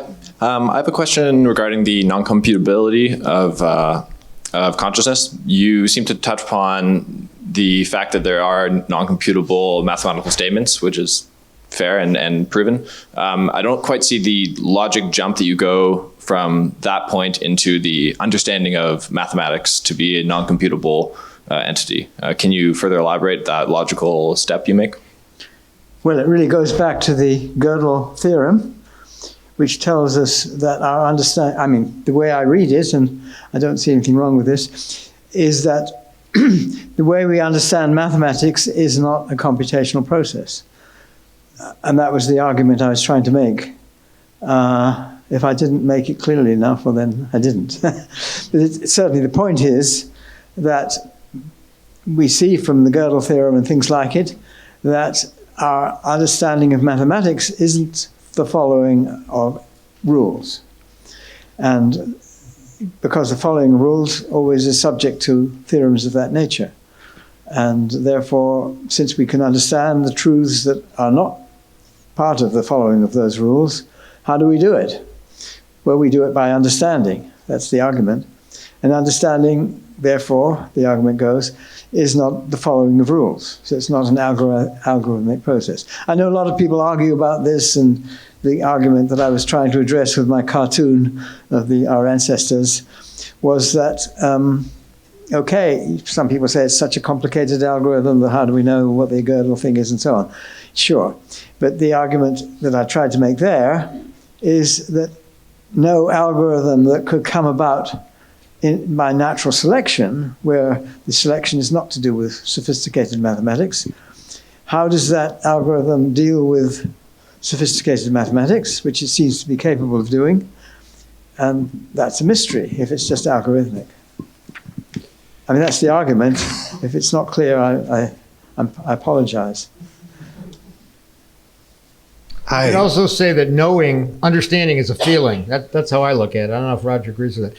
But if once you know something, you understand it, it's a feeling. And that's consciousness, and that's qualia, and that's something that's not in conventional neuroscience. My question is, what accounts for the unity of consciousness in the microtubule quantum view? How do neurons separated in space through the brain manage to unify, come together to create a holistic conscious experience?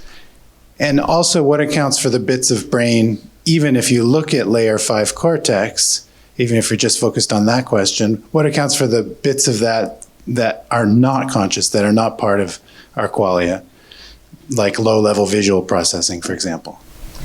Well, your first question, what accounts for the unity, I think that's a quantum effect. It's quantum coherence and entanglement. And initially we were worried about quantum coherence and entanglement between neurons, jumping the synapse, jumping the membrane. But Anirban has actually shown quantum coherence between neurons. So, and we had postulated gap junctions that quantum coherence might tunnel across, but you probably don't need that, according to his findings. But it's absolutely necessary, and it's a much bigger problem for classical approaches, because as you probably know, if you see a visual object, its shape, color, motion, and meaning are processed in different parts of visual cortex, go from back to front at different times. And yet, if you look in the sky and you see something that's triangular and red and whipping around, it's a kite. You know it immediately. You don't see the shape, you don't see the color, you don't know the meaning. You know what it is instantly, altogether. So there's not only spatial entanglement that must be happening, but temporal, because of the different timing. And there's a whole long story about temporal non-locality, going back to Libet's experiments and many other experiments. So I would say it's entanglement, coherence and entanglement, which can include spatial and temporal. I think, my view would be that consciousness is not specifically localized in one place or another, that it depends what you're thinking about, and it can be localized in one place or another, and it's not to be thought of as, individual microtubules. It's something which surpasses the individual. And it's, there are also other aspects to this, is that certain parts of the brain don't seem to be conscious at all, such as the cerebellum, which has many more neurons than the cerebrum. And so it's not just a question of neurons and what they're doing and how many computations they're carrying out and all that sort of thing. It really depends on the structures, and Stuart has the idea that these pyramidal cells, which have the special characteristics of the nonpolar microtubules, may be the major parts, but they're not localized at one particular place. So if one's conscious of one particular thing, maybe the activity is more there or whatever the other place is, but it's not something which is sort of localized in one region. That would be the view I have. And that relates to your second question about whether it's just, what about the non-pyramidal cells? And so I think at any one time, not all the pyramidal cells are involved, and that consciousness, as Roger said, can quite literally move around the brain. And one of the key points of integrated information theory is they claim that consciousness can only be in the back of the brain, and they're in another competition with global neuronal workspace where it's supposed to be in the front of the brain, and they're spending $5 million on a bunch of MRIs to decide whether consciousness is in the front or the back. And I think it's context dependent. It can be in the front sometimes, the back sometimes. It can be a mixture, it can be a pattern. So it could be some tubulins here, some tubulins there, some microtubules here, that all get entangled because for something particular to their state, and that's how you get a conscious moment at any one time. Okay. Sorry. Thank you. Sorry, I'm here. Thank you for the talk.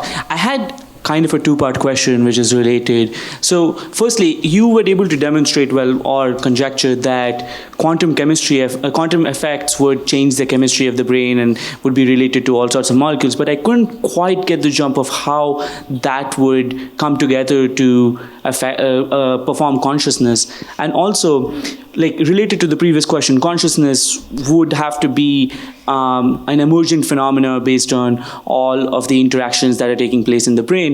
So why should we be focusing on the underlying elements, but rather looking at how the emergence might occur, and how do you think that the emergence might occur? You're putting words in our mouth. I don't think either of us mentioned the word emergence. And so nonlinear dynamics, a lot of people have said, well, consciousness emerges at some magical, well, I shouldn't say magical, at some threshold, at some critical threshold due to spontaneous activity, axons firing or dendritic or whatever, that you get a critical level of something and consciousness emerges.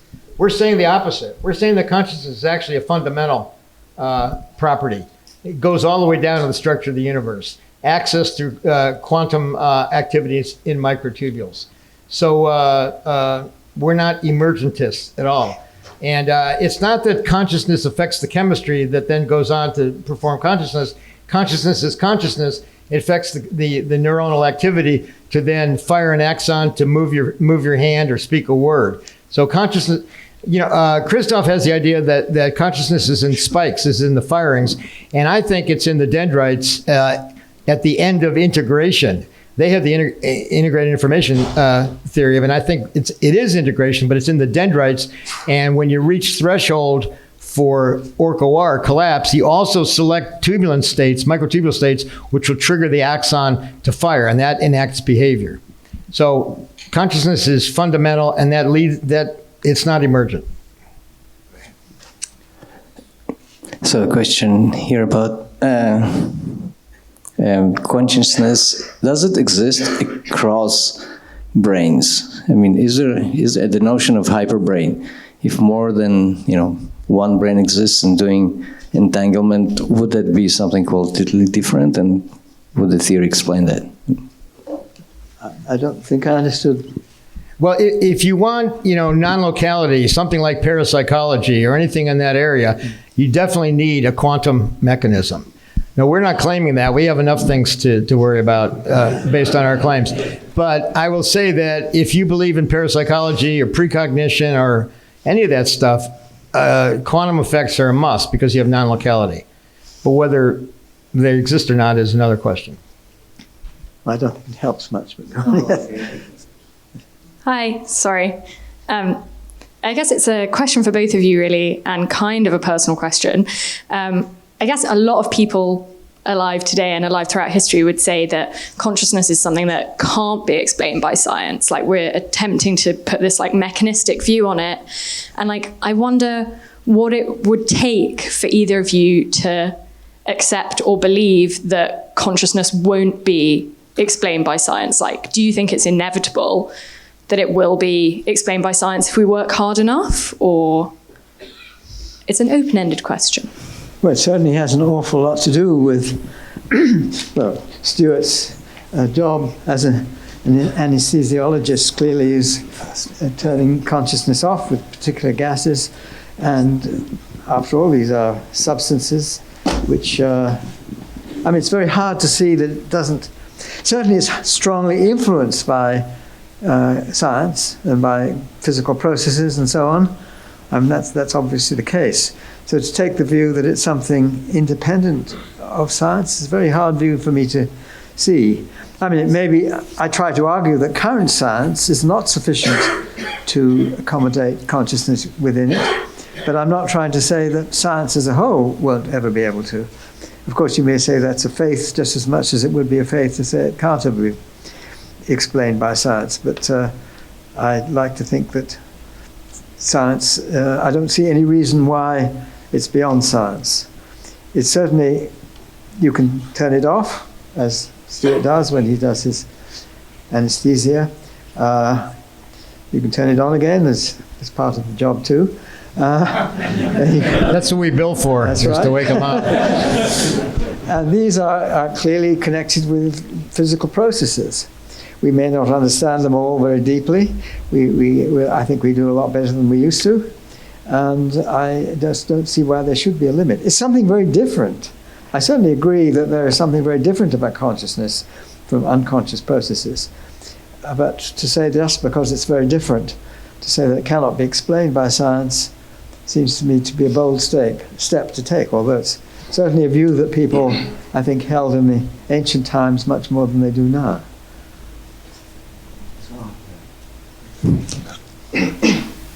I actually have two questions, if I may. And please accept my apologies in advance if my questions seem to be a direct consequence of my misunderstanding of your ideas. So my first question is, how do you explain experiments where, or humans that have damage to their brain in particular areas where some disturbance to a critical part of the brain actually causes a disruption in consciousness, areas like precuneus and so forth. So that's the first question. And the second question is, how do you actually, you seem to be suggesting that because of the physical quality of consciousness, you should basically expect to see this, you should expect a similar quality of consciousness in different species, for example, because they're all built from the same blocks. And if we're conscious at this level, that means that, a human baby is conscious at the same level. It doesn't matter that their brain has not developed because they still have the same microtubules and so on. And mice should have the same level of consciousness and so on. And every other part of this universe that possesses such vibrations that you were talking about. I don't think we ever said it was the same level of consciousness. In my view, there can be very different levels of consciousness. Even in one individual, if I'm asleep and dreaming, then I have a degree of consciousness, but I don't think it's anything like the degree which I possess when I'm awake. And likewise, I don't think that a mouse probably has such a big degree of consciousness as a normal human being. So why is that? Why do you have a different level of consciousness or quality of consciousness when you're sleeping as opposed to when you're awake? I think there's a lot to be explained there, which we don't know. But I just don't see why you expect them to be the same level. I mean, the expectation would be it's very different levels. If the building blocks are the same. I'm sorry? If the building blocks are the same, and they're... Yeah, but you could have more blocks than... I mean, a brick is the same as a brick. I mean, well, there are different kinds of bricks, but you say... seem to be suggesting that all these different blocks doesn't matter. So, No, we didn't say that. But let me answer your first question. Now, why specific lesions can cause loss of consciousness? For example, if you have a thalamic stroke, you get locked-in syndrome. So you got to be careful saying they're not conscious. They could be conscious but unable to communicate. And it also depends when the lesion occurs. For example, there are many cases of people who, as adults, have been discovered to have massive hydrocephalus, and yet they're perfectly normal. There was a famous case, somebody at Oxford or some place who was a very good student and got an CT or an MRI, and the brain was almost all fluid with a very thin cortical mantle. And the difference there is that if that happens as a baby and it doesn't cause other problems due to increased pressure, that the neurons adapt thanks to microtubules, which grow and extend and make new synapses. So if it happens congenitally or early on, you can adapt and make new connections.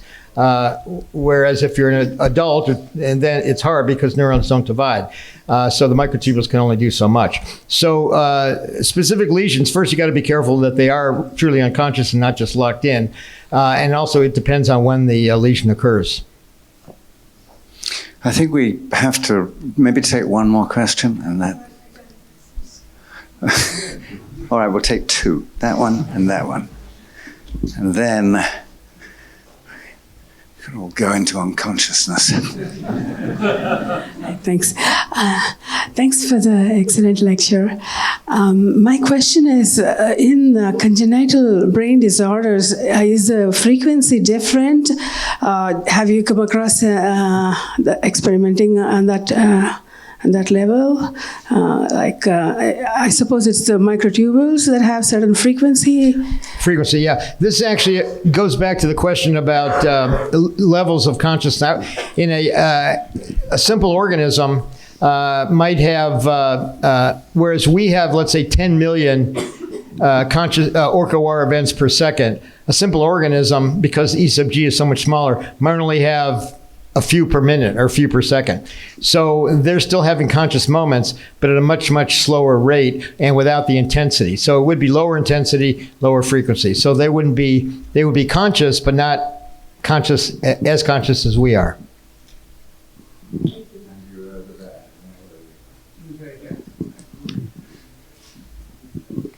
Thanks for this thought-provoking presentation and for Intheon for sponsoring it. I was wondering about, in the world of condensed matter physics, what experiments, if any, would further these theories? And there's lots of speculation about the resonance phenomenon that happened. Or is there a correlation? Does that help to explain any of this, or is there experimental verification that would apply to this? Are we thinking about the physics or about to do with consciousness? The physics, the condensed matter physics, which happens at the ultra-low temperatures. How does that apply to this level of quantum? Oh, you mean in the brain is not ultra-low temperature? Right, yeah. Sure. No, well, I mean, when superconductivity was first discovered, you had to have extremely low temperatures, and it was thought to be a process which only existed at very low temperatures. And then high temperature superconductivity was discovered. Okay, not quite at the level of a brain, but if you consider the whole scale of possible temperatures, it's up there almost.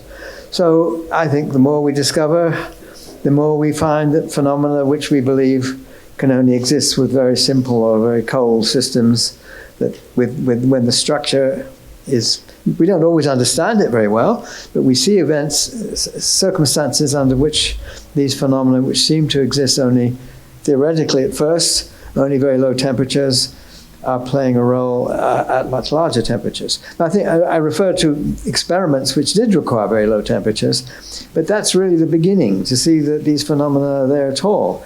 And the current view of quantum mechanics, if you look at the sort of view of what people think amongst physicists as a whole, they tend to think there can't be anything wrong with quantum mechanics. It's such a wonderful theory that you don't expect to see violations of the type I'm talking about. But the theory itself is self-inconsistent, as I tried to describe. I mean, the evolution of the quantum state, the Schrödinger equation, is something inconsistent with what happens when a measurement is made. And it's sort of driven physicists crazy trying to understand that. And people attempt also to apply quantum theory to circumstances which are extremely different from the very small things we have observation for. For example, black holes. And people talk about the black hole paradox, information paradox, which is something that comes about where somehow you destroy information in a black hole, and yet you couldn't because a quantum system can't destroy information. And so this is regarded as a great paradox. But you're looking at a huge thing on the one hand, and to believe that the quantum mechanics that we hold to today is going to stretch to that level without change seems to be an enormous assumption. And just particularly because there is this evidence in the very way we use quantum mechanics, the two processes, as I tried to point out, the quantum evolution according to the Schrödinger equation on the one hand, and the process which seems to take place when measurement is made when the wave function collapses on the other hand. And people have worried about this for decades, and usually they don't think that quantum mechanics can be wrong because it works so well in circumstances under which it does work and explains lots of things which weren't understood previously. But it's not the whole story, and we need to look beyond theory as we have it at the moment, and I don't think it's going to last in its current stage. My prediction is these experiments will show that quantum mechanics isn't quite right. This will be a big step. I think it's probably a minority prediction, but it's certainly what I expect. If I can comment on that question, there's a phenomenon called Froelich coherence. Herbert Froelich was a biophysicist in the 60s and 70s, and he proposed that if you have biological molecules in a geometric array, and he referred specifically to membrane proteins in a membrane. So they were constrained in a geometry, and they were oscillating coherently due to voltages in them, that they would oscillate coherently due to the heat bath. Ambient temperature, the heat surrounding would pump them, and they would oscillate coherently.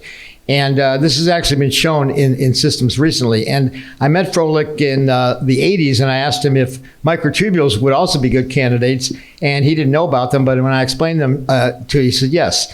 And so kind of what we're talking about of the coherence among tubulins in a microtubule and microtubule is kind of a form of Froelich coherence. I think, didn't your brother work on something like that with Onsager? Well, he did work with Onsager on I'm not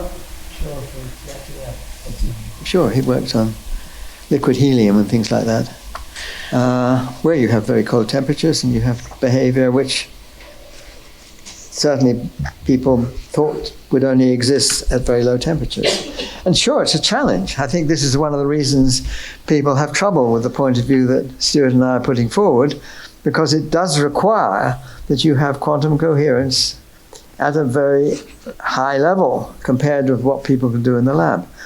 But the more I learn about biology, and I'm still very ignorant about it, the more I'm impressed by the extraordinary kind of effects which take place, which do seem to depend on quantum effects. And of course, we have a long way to go because, as was commented earlier, on the fact that what we need is not just quantum effects in the brain, but beyond quantum effects. That is to say, that consciousness, we claim, is taking advantage of where quantum mechanics isn't quite right. So that's a bold thing to say, but I think we have good reason to suggest such a thing, but I can also understand why there's a lot of opposition to that view. We need the quantum coherence to get to Roger's new physics. So that comes first. And when we started, people were skeptical and worse than that. But then in 2006, plants were discovered to have photosynthesis. And it's much briefer, but it's a much shorter path length. Quantum effects that we discovered. Quantum effects in plants. So if a potato can do it, our brains can probably do it. All right, so that was very kind of you both to give us this discussion, and thank you all for your patience. There is, I'm told to let you know that there's some food and drink outside on the terrace, and thank you very much.